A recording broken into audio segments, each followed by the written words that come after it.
Hey, welcome to another episode of Flavor and Fiction.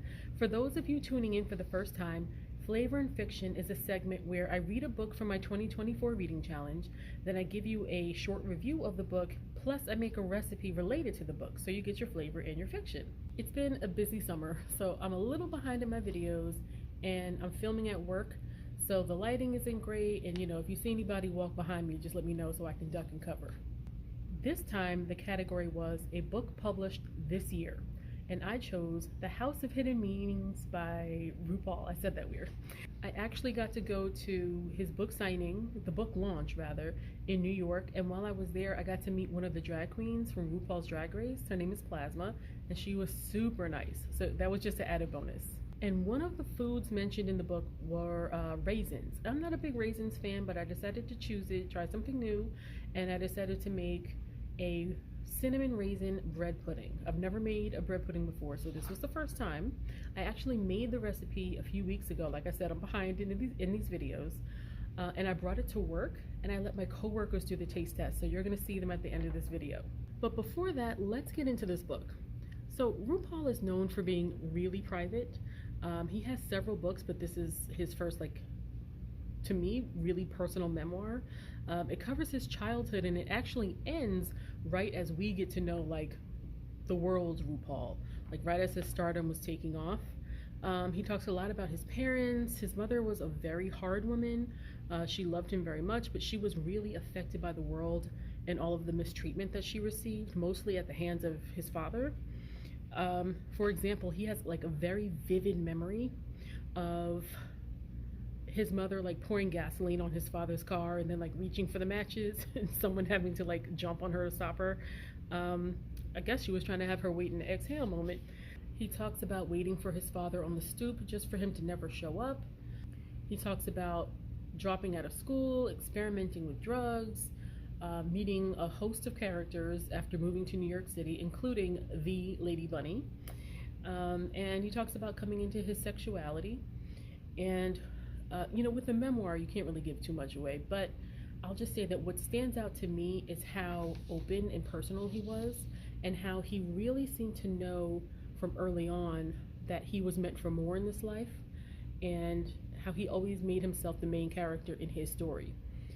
So I found it really inspiring, even though it was just, I kind of expected it to cover a lot of, the drag race years for some reason.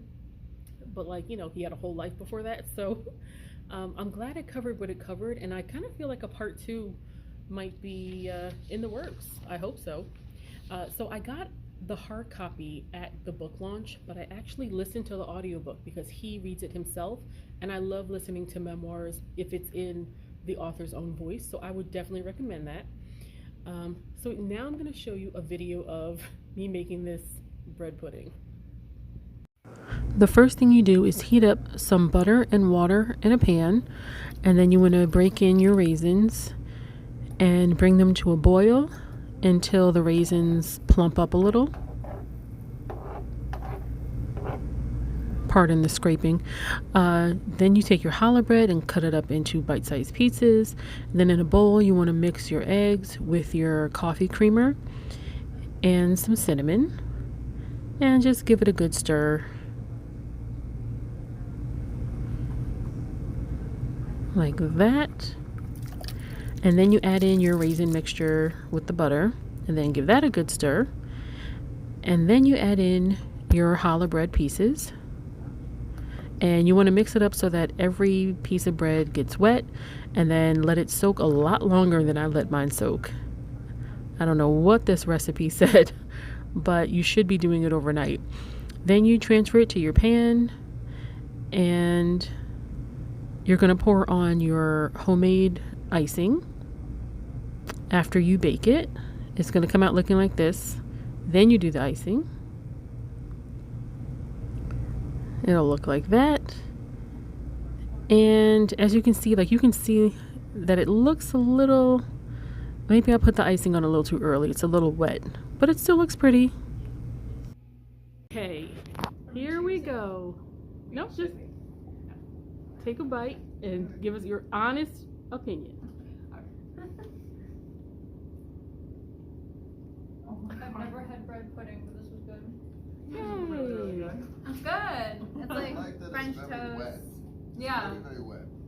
I didn't think I would like that consistency, but I do like it. I think it's nice and moist and. But you don't like the consistency? I wouldn't think I would like that. Oh, It tastes like I get what you mean. it's good. Like, oh my god, it's the cinnamon coffee toast creamer.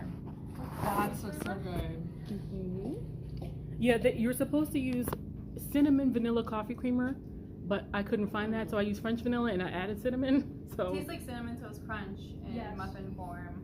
Oh. Okay, I get a French toast vibe. 1 to 10, what would you rate it? And be It's honest. Up there. It's up there for sure. Say like 8? Yeah, It depends 8. on the time of day. And it's pretty early, so I'll give it an 8. Like, Okay. I wouldn't eat this at night. But And it's that's good, saying like, a lot. breakfast. I'm gonna say 8.9. And I don't typically like raisins, so. I'd say 8.5. Okay. Thanks, guys. Raisins. So as you can see, my coworkers, they were trying to be very polite, but they didn't like it. And I tried it and I didn't like it either. The flavor was great, but I didn't let the bread soak long enough. I followed the recipe exactly, but someone told me afterward that you should really let the bread soak overnight in the fridge so it's not all soggy, because that's exactly what happened. So whatever. It was my first bread pudding. I tried. I failed. But you know, that's what experimenting's all about. So I'll accept it. Nevertheless, I will put a link to the book and to the recipe down below. And thank you for joining me for another episode of Flavor and Fiction. Until next time, happy reading and happy eating.